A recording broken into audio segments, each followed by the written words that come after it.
안녕하세요. 오늘은 파트 6 마지막 주제, 문자열이 불변이라는 것의 진짜 의미를 다루겠습니다. 스트링은 한번 만들어지면 차 데이터가 절대 수정되지 않는 타입이죠. 이 사실 하나가 두 가지 결과를 만듭니다. 첫째, 잘못 쓰면 지시 폭탄을 만든다. 매 반복마다 임시 스트링이 누적되는 패턴이 가장 흔하죠. 둘째, 잘 쓰면 동시성과 메모리 효율의 무료 보너스를 받는다. 멀티스레드 안전, 딕셔너리 키 안전, 문자열 인터닝까지요. 오늘은 이 두 면을 IL과 함께 풀어보겠습니다. 신입 개발자분이 작성한 코드 한 줄로 시작하겠습니다. 첫 번째 줄, hello라는 스트링을 만들었죠. 두 번째 줄에서 s.toOpper를 호출했고, 세 번째 줄에서 출력합니다. 무엇이 출력될까요? 정답은 hello 그대로입니다. 투어퍼가 만든 hello 대문자는 어디론가 사라졌죠? 왜 그런지 보겠습니다. 비유로 풀어보겠습니다. 스트링은 인쇄가 끝난 책 한 권과 같습니다. 책의 내용을 수정하고 싶다면 그 책을 고치는 게 아니라 새 책을 한 권 인쇄해야 하죠. 원본 책은 그대로 도서관에 있고 수정된 책은 별도 객체로 어딘가에 놓입니다. 도서관에 두 권이 같이 살아있는 거죠. s.toOpper도 정확히 같은 일을 합니다. 새 책을 인쇄해서 돌려줍니다. 원본 s는 손도 안 대죠. 그러니 반환받지 않으면 새로 인쇄한 책이 그대로 버려지는 셈입니다. 이 그림이 메모리 상태를 정확히 보여줍니다. 왼쪽 변수 s는 힙 객체 1번, 즉 원본 헬로를 가리킵니다. 투어퍼를 호출하면 힙 객체 2번, 헬로 대문자가 새로 만들어지죠. 그런데 변수 s는 여전히 힙 객체 1번을 가리키고 있습니다. 힙 객체 2번은 누구도 참조하지 않으니 GC가 즉시 회수해버리죠. 원본 헬로의 차 데이터는 한 번 박히면 절대 변하지 않습니다. 올바른 코드는 그림 아래에 있는 s-5, s.toOpper처럼 변수 s가 새 객체 2번을 가리키게 다시 갱신하는 패턴입니다. 두 메서드를 비교해 보겠습니다. 위쪽 looks like upper는 세 번째 줄에서 toOpper 결과를 그냥 버리고 원본 s를 반환합니다. 아래쪽 correct upper는 아홉 번째 줄처럼 등호로 새 스트링을 다시 받죠. 이 한 글자 차이가 IL에서 어떻게 컴파일되는지 보겠습니다. IL을 보면 차이가 결정적입니다.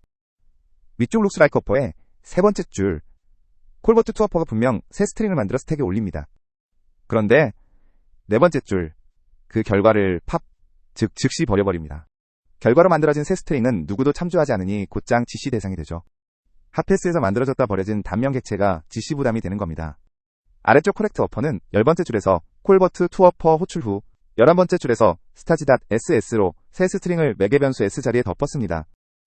이러면 변수가 새 스트링을 가리키게 되고 원본은 더 이상 참조되지 않으면 GC가 가져갑니다. 한 줄로 정리하면 모든 스트링 변경 메서드는 반환값을 받지 않으면 의미가 없습니다.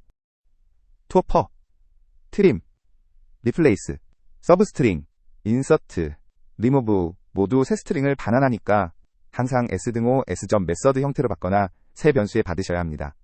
이것만 외우셔도 신입 개발자분들이 자주 만드는 함정의 절반은 막을 수 있습니다. 이번에는 더하기 연결의 진짜 비용을 봅니다. 좋은 소식부터 드릴게요. 한 줄짜리 표현식 a 더하기 b 더하기 c 더하기 d는 컴파일러가 자동으로 한 번에 합쳐줍니다. 임시 스트링이 만들어지지 않죠. 직접 보겠습니다. 두 번째 줄 a 더하기 b 더하기 c 더하기 d 한 줄짜리씩. 직관적으로는 더하기를 3번 거쳐 임시 스트링 2개와 최종 1개가 만들어질 것 같지만 IL은 다릅니다. 다섯 번째 줄을 보세요. 더하기 3번이 사라지고 스트링.concat 내인자 단일 메서드 호출로 컴파일됩니다. concat이 내부에서 정확한 길이를 한 번 계산해 새 스트링을 한 번만 할당합니다. 결과 객체는 1개죠. concat은 인자 개수별 오버로드가 2, 3, 4까지 있고 그 이상은 파람스 스트링 배열 또는 iEnumerable 스트링 오버로드로 흘러갑니다. 즉 단일 표현식의 더하기 연결은 비용 걱정 없이 그대로 쓰셔도 됩니다. 그런데 함정은 반복문에서 시작됩니다. 여섯 번째 줄을 보세요. 결과 등호 결과 더하기 아이템 더하기 콤마. 한 줄처럼 보이는 단일 표현식이지만 이게 루프 안에 들어있다는 게 문제입니다. 매 반복마다 새 스트링이 만들어지고 직전 반복의 결과는 즉시 가비지가 되죠. IL을 보겠습니다. 다섯 번째 줄을 보세요. 콘캣의 인자 호출이 IL에 등장합니다. 이 한 줄이 단일 표현식 같지만 이 호출이 루프 안에 박혀있는 거죠. 매 반복마다 새 스트링이 만들어지고 일곱 번째 줄에서 리절트에 대입되면 직전 리절트는 즉시 가비지가 됩니다. 아이템스.랭스가 n이면 만들어졌다 버려지는 임시 스트링은 약 n개죠. 컴파일러는 루프 외부의 누적 패턴을 알아채지 못해 최적화하지 못합니다. 이 그림이 임시 스트링의 누적을 시각화한 겁니다. I 등호형일 때 임시 스트링 1번 A 콤마가 만들어집니다. I 등호일 때 임시 2번 A 콤마 B 콤마가 만들어지고 1번은 지시 대상, I 등호 2에서 3번이 만들어지고 2번이 지시, 마지막 I 등호 N-1에서 최종 결과까지 총 N개의 임시 스트링이 알록되어 지시 부담이 누적되는 거죠. 정답은 스트링 빌더, 스트링 점 조인, 보관, 셋 중 하나로 옮겨서 최종 스트링 한 개만 만들어지도록 하는 겁니다. 정답 첫 번째, 스트링 빌더입니다. 네 번째 줄에서 빌더 한 개만 미리 만들고 일곱 번째와 여덟 번째 줄에서 빌더.append로 차를 누적합니다. 새 스트링이 안 만들어지죠. 마지막 열 번째 줄, 빌더.toString이 한 번만 새 스트링을 만들어 반환합니다. 빌더는 내부에 차 배열 버퍼를 두고 길이가 모자라면 2배로 늘리는 가변 문자열 클래스라 추가 시 새 스트링을 안 만드는 거죠. IL로 보면 단순합니다. 첫 번째 줄에서 newObj로 빌더 한 개를 생성하고 루프 안에서는 append 호출만 일어나니 스트링이 안 만들어집니다. 세 번째 줄, 루프가 끝나면 빌더.toString으로 최종 스트링 한 개만 생성되죠. 결과적으로 n개의 임시 스트링이 0개로 줄고 최종 스트링 한 개만 남습니다. 정답 두 번째, 단순 결합이라면 스트링 점 조인입니다. 첫 번째 줄, 한 줄짜리 코드에서 끝나죠. 배열이나 컬렉션을 구분자로 한 번에 합치는 경우라면 스트링 점 조인이 가장 짧고 빠릅니다. 내부적으로 한 번에 정확한 길이를 계산하고 새 스트링을 한 번만 만들거든요. 빌더보다도 효율적입니다. 전용 빠른 길이 계산과 단일 알록 덕분이죠. 정답 세 번째, 보관입니다. 첫 번째 줄, $기호 큰 따옴표로 시작하는 보관 문자열은 C# 6.0에서 도입됐죠. 컴파일러가 스트링 점 포맷 또는 .NET 6 이후 보관 문자열 핸들러로 변환합니다. 후자는 내부적으로 빌더 같은 풀링된 차 버퍼를 사용해 매우 효율적입니다. 더하기 연결과 보관을 비교해 보겠습니다. 두 번째 줄, 명시적 더하기 연결은 가독성이 떨어지고 정렬도 어렵죠. 다섯 번째 줄처럼 보관으로 옮기면 가독성이 훨씬 좋고 효율은 같거나 오히려 더 좋습니다. 새 코드라면 거의 항상 보관을 우선으로 검토하시기 바랍니다. 가독성, 정렬, 서식 지정자까지 한자리에서 표현되거든요. 이제 불변성의 무료 보너스 세 가지를 보겠습니다. 첫 번째, 멀티스레드 안전입니다. 두 번째 줄에 정적 리드-온리 스트링 앱네임을 선언했죠. 네 번째와 다섯 번째 줄, 두 워커 스레드가 동시에 같은 스트링을 읽어도 안전합니다. 락이나 인터럽트 같은 동기화가 필요 없죠. 차 데이터가 절대 변하지 않으니 여러 스레드가 동시에 같은 객체를 읽어도 데이터가 깨질 일이 없습니다. 가변 자료 구조에 비해 큰 이점이죠. 두 번째 보너스, 딕셔너리 키로 안전합니다. 두 번째 줄, 카운트 앨리스 키에 5를 저장하고 다섯 번째 줄에서 변수 키로 같은 슬롯을 갱신합니다. 일곱 번째 줄 주석처럼 키.to어퍼를 불러도 의미가 없죠. 키는 여전히 앨리스를 가리키고 원본 앨리스 객체의 차 데이터가 바뀐 적이 없으니까요. 딕셔너리는 해시코드 기반 검색인데 키 객체의 내용이 객체 생애 중에 바뀌면 해시가 달라져 검색이 깨집니다. 스트링은 불변이라 어떤 일이 있어도 해시가 변하지 않으니 키로 완벽하게 안전한 거죠. 세 번째 보너스, 문자열 인터닝입니다. CLR, 즉 .NET 코드를 실행하는 가상 머신은 컴파일 시 등장하는 같은 스트링 리터럴을 메모리에 단 하나만 두고 모두 같은 참조로 만들어줍니다. 코드에 같은 큰 따옴표 헬로가 100번 나와도 메모리에는 한 개만 있는 거죠. 코드로 보면 명확합니다. 첫 번째 줄과 두 번째 줄에서 같은 리터럴 헬로를 두 변수에 대입했습니다.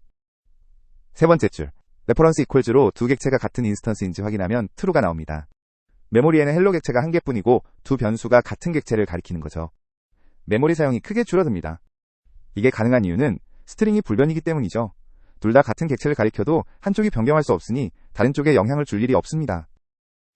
유니티 핫패스 패턴 첫 번째, 디버그 로그입니다. 네 번째 줄, 비포 코드는 맵 프레임 더하기 연결로 임시 스트링을 다수 만듭니다. 애프터의 12번째 줄을 보세요. 빈도 제한, 즉 1초마다 한 번만 로그를 남기게 합니다. 디버그 로그는 맵 프레임 필요 없거든요. 그리고 15번째 줄, 보관을 사용합니다. F1 같은 서식 지정자도 한 자리에서 처리되죠. 빈도 제한과 보관 두 가지로 지시 부담이 60배 줄어듭니다. 두 번째 패턴, 동적 UI 라벨입니다. 네 번째 줄, 비포 코드는 맵 프레임 더하기 연결로 새 스트링을 만들죠. 애프터의 11번째 줄, 변경 감지로 HP가 안 바뀌면 곧장 리턴합니다. 그리고 13번째 줄, 텍스트 메시 프로의 셋텍스트는 정수인자를 받아 내부 빌더로 처리하니까 스트링 객체를 만들지 않습니다. 유니티 핫패스 UI 갱신의 표준 패턴이죠. 왜 유니티 모바일에서 더 신경 써야 하는지 짚고 갑니다. 유니티 모바일은 IL2 CPP, 즉 IL을 C++로 변환해 네이티브로 컴파일하는 백엔드와 보엠GC, 즉 보수적이고 점지형인 가비지 컬렉터의 조합이라 스트링이 만든 GC 한 번이 데스크톱이나 서버 단넷보다 훨씬 길게 화면을 멈춥니다. 맵프레임 스트링 누적은 작은 양처럼 보여도 누적되면 5에서 15ms 프레임 스파이크로 곧장 이어지죠.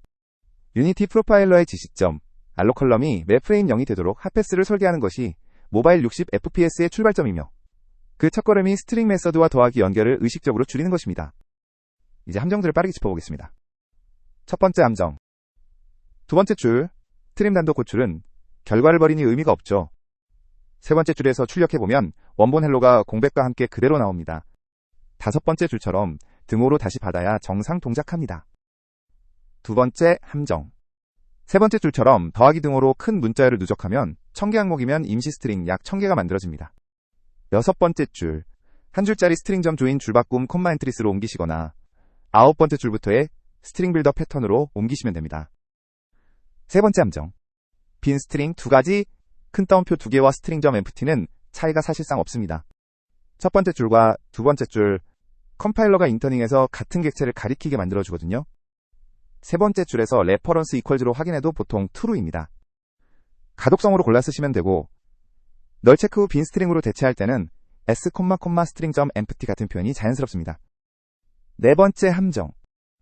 세 번째 줄, a 등호 b는 true입니다. 값이 같으니까요.